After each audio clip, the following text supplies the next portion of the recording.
having played the First Descendant over the technical test, held from May 25th to May 26th, I want to let you guys know what the highs and lows and what I consider Nexon should focus on before release or certainly as a future update. So stay tuned till the end to find out if this is worth it or not. Let's get into the video.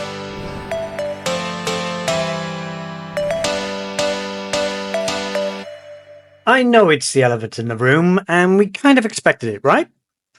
I'm talking about monetization. It has occurred to me that Nexon are suspiciously reverting to their pay-to-win philosophy. Let me explain. There are so many ways Nexon incentivize you through Battle Pass, shop, and customization. I know most games with a Battle Pass, shop, and customization do, but with in-game currency. I'm a little dubious that in this beta, in-game currency was set at a very high level and will be significantly reduced at release. And let's not forget the controversial colour selection system, which didn't fill me with a warm feeling. To their credit, Nexon listened to the community, identified this, and has simplified the system. It'll be interesting to have a look when it's released. I think the interactions with vendors adds to the detail and immersive experience. Also, it enhances the natural feel of the character. Let me explain. Looking at vendor interactions, in particularly Seneca and Alpha, it felt like cut and paste. Both used their left hand on their chin, which their thumb would disappear into their face. So, I would like to see some diversity in the vendors. Seneca strikes me as a philosopher, and may be better presented with his hands behind his back. Alpha is an ex-descendant, and the interactions should reflect his emotions, not just play with his chin. An example of this could be Alpha is annoyed, and his hands on his hips, pointing at times, or even clenching his fist, and his arcane pulses, but not truly summoned. Because he is an ex-descendant, by the way. I know, small, but it would add to the player experience and evolve with the story. Moving on. The Descendant Instructor is a unique character, and I like the concept and the step-by-step guide it brings. But the dialogue was way too quick to read and process. It would benefit with a continue button after each paragraph of dialogue to allow players to read and understand what is being said. Oh dear, Jeremy. This character, in my opinion, is pointless, annoying, and acts like an impetuous adolescent. He should be stoic, yet aggrieved that he does not possess arcane. And the odd one-liner, for example, looks like you're heading into the thick of it, Descendant. Don't waste those powers. This would let the players know he has an envious outlook toward Descendants. I would suggest either rework this character or delete altogether. The other vendors are appropriate and serve their purpose. However, it would be nice if they could assist the player to perform, say for example, a research, or how to enhance their weapons, something like a guide, etc. Let's go over the gameplay. Overall, the game was enjoyable, new, and at times overwhelming, certainly when trying to use a modular system for both Descendants and weapons. However, most of the time I spent playing the game, I felt I was using weaponry to deal effective damage. My skills were very lackluster, and the regeneration rate was extremely slow. I know what you're saying. Perhaps you just lack their skill, which is true. But I had the most enjoyment when I was using the SMG Thunder Cage. This thing was fantastic, which is my point. Why is a weapon more enjoyable than the skill? Really, until we can experience the full game release and deep dive into the Descendants' active and passive skills fully, then I'm on the fence at the moment. Which leads me nicely to Mastery.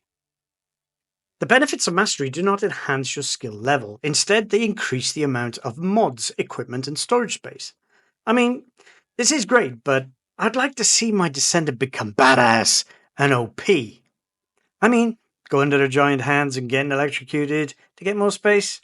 Where's my descendants' rights? Battlegrounds and missions. I enjoyed playing the missions and unlocking each field and area. The density and world combatants was fantastic, and really felt you were overwhelmed by the Vulgus.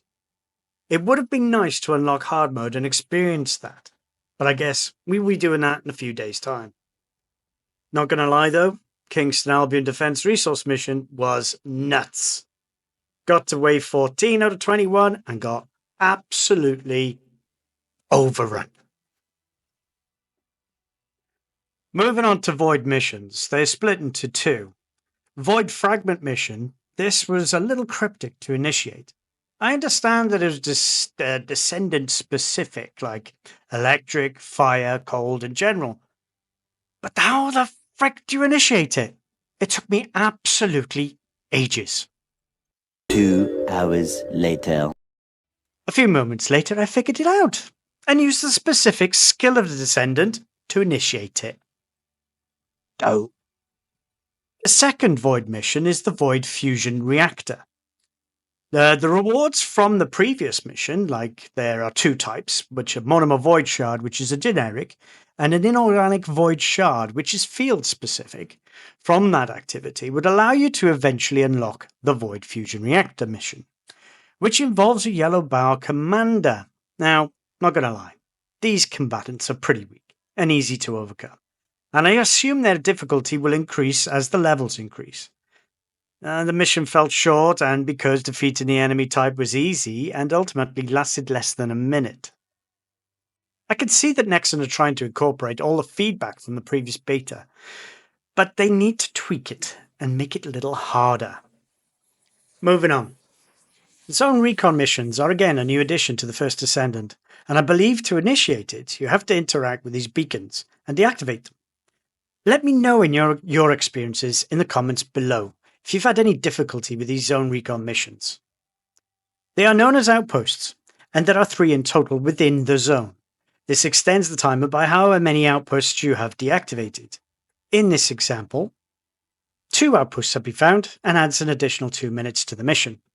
In my opinion, it is a good addition and adds extra content, but it needs a big boost in difficulty and a little bit more of a guidance as to how to activate it.